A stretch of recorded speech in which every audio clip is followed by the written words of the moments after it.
Hey, welcome back. Another day, another vlog. How is everyone tonight? Friday night here in Australia, and yeah, probably a Thursday morning or Friday morning, I guess, coming into for you guys in the States. Hope you've had all good, had a great day leading into the weekend. World Series is over. It's going to be tricky. A bit of a World Series hangover. Hard to sort of come back to not having any baseball on after like a month solid of October of just fantastic baseball. You go into just like from here straight down to here and then nothing. So yeah, it's a bit of a worry. Let's turn this down a bit. So yeah, sort of, I'm sure those guys are still partying in Washington, but yeah, for us guys to watch it, it's sort of like, okay, 6 months off, time to have a break. Anyways, what can you do?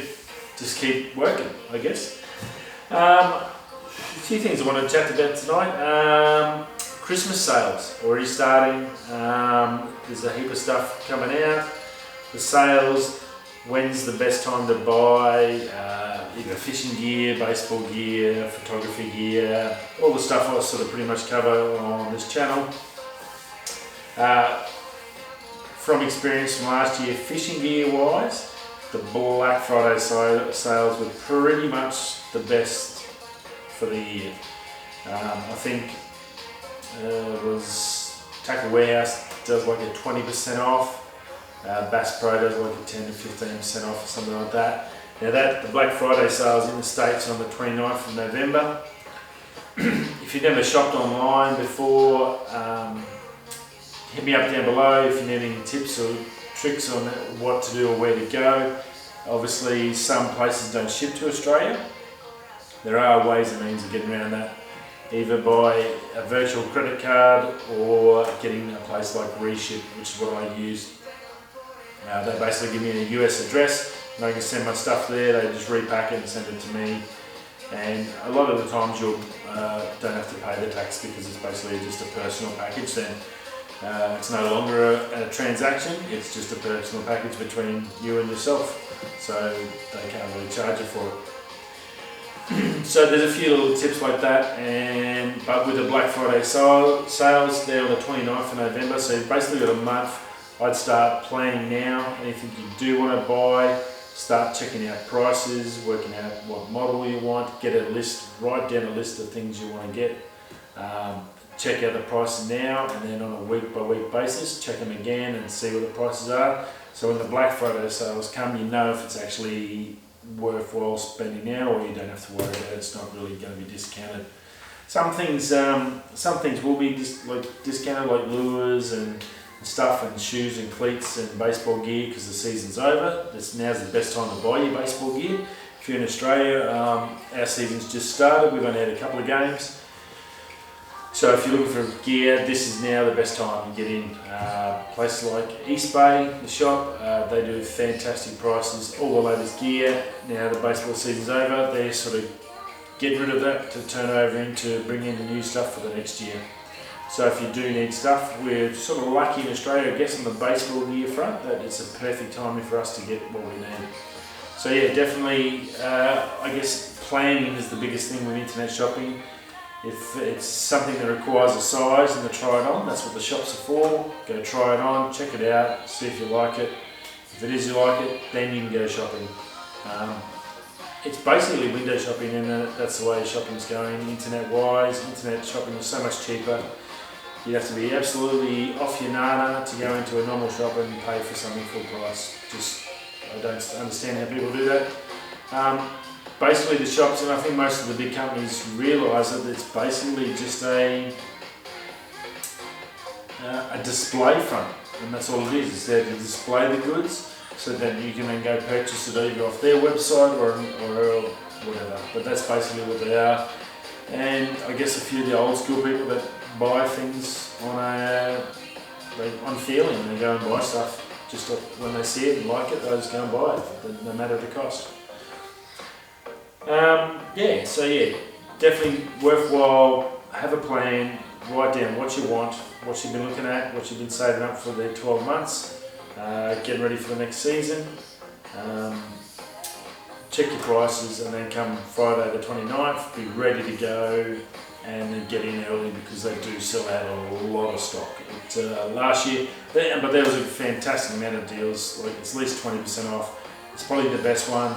At eBay I'll do like a 10 to 15.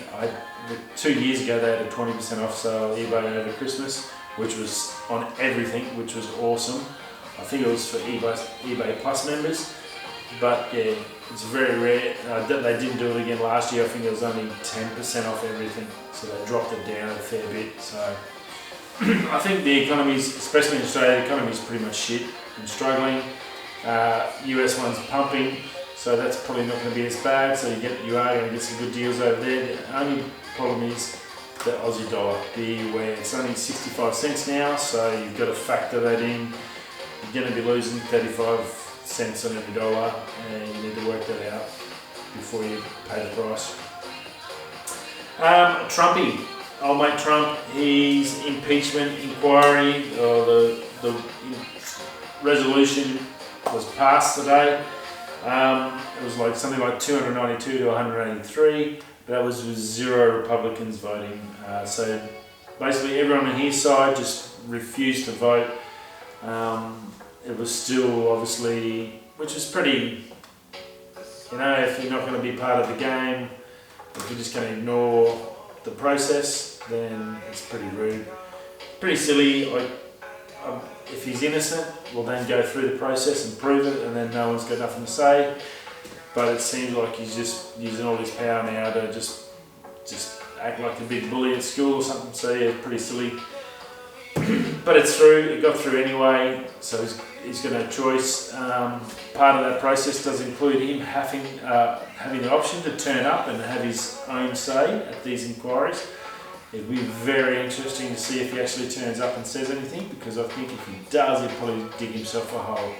So if he's smart, I think he'll probably stay away and just try and forget the whole thing and have a month off during it, and someone take his phone off him so he doesn't say anything stupid again.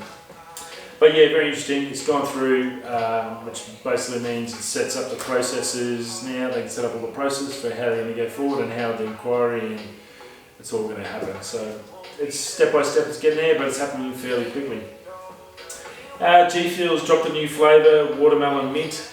I don't know about the mint, watermelon mint. The watermelon would be nice. They've really already got one like that. I was hoping they'd have more sort of things like the cheesecake flavours and stuff like that. Something I guess could be mixed with milk a little bit more. A few more options on that side. I've flicked them a few messages, but nothing's yet. But yeah, watermelon mint. It's out now. If you enjoy the Gfuel like I do, definitely try it out. It's a sugar-free, basically coffee alternative. I don't drink coffee, so it's sort of my 1 or 2 coffees a day. I get me 1 or 2 Gfuels, and that sort of gets me through the day. So it's pretty cool. They do have some amazing, really nice flavours, and it does taste really good, but I don't think watermelon mint's going to be on my list, unfortunately. LG G8X foldable phone has been released. It's a little bit different. The phone's nothing outstanding, 6GB RAM, 128GB. That doesn't sound outstanding, but it's still a pretty good phone. Like realistically, it's OLED screen on the front, 4,000 milliamp battery. $700. Now that's less than half of what these top of range ones are, like a Samsung Fold. But also what you get with that is a case, and this case is a foldable case, and it's got an inbuilt screen in this side. So you take your phone, you plug it into this, bang, you open it up, you've got twin screens, and they're both exactly the same OLED screen. So colour wise, everything else like that is right down there. So you've basically got a 2 mega screens that don't connect in the middle, obviously, but by using this body you can separate and just have a phone and have all that. For the price, $700 American, so about $1,000 Australian. That's a pretty good deal for what you get, and the quality is really good. You can move in between apps from one screen to another. It's got a lot of good features about it, so I thought that was pretty cool. Now, computer-wise, it's rare that we see nowadays a 17-inch laptop get sort of mentioned. It's all 13 inches and 15 inches and stuff like that. Apple's obviously coming out with a 16-inch laptop, which I think we're all interested. That should be out this week. We should be hearing something about that. And that's going to be huge. Hopefully it's what everyone in the Apple fraternity, I guess, is hoping for, that it's, or what it should be, not what I'm hoping, what it should be and needs to be by Apple. Well, Razer Blade's come out with a 17-inch laptop. It's a power laptop. It's about in the $4,000 US market, so it's big bucks. But specs wise and what it's got is pretty treat. A 4K colour screen, touch screen, 120 Hz screen, full 100% Adobe colour matching on the screen. So like, yeah, top of the line there. You can't get any better than that. It's pretty awesome. It's also got a 2080 card, graphics card, which is basically the top of the range. It's not the TI version, but it's the basic 2080, so that's still like mega huge graphics power there. So great for gamers or obviously creators. I think this is probably what it's more, as soon as they put that Adobe in, it's probably more so the creators are hitting than the gamers, even though Razer's a gaming brand. And I think this could be a swap in between the two.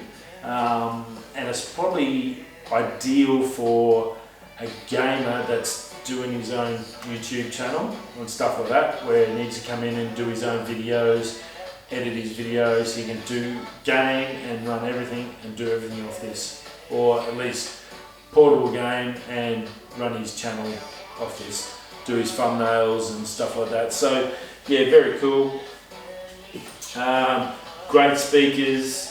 It does weigh a bit, 3 kilos, but a 17-inch, really thin form factor. It looks really good, nice and neat. It's got, what else has it got on the side? It's got USB-Cs, multiple USBs, headphone jack, pretty much everything. It's a one-handed operation, so you don't have to hold the bottom and lift the top up, which is really good. It's a good sign of a quality laptop.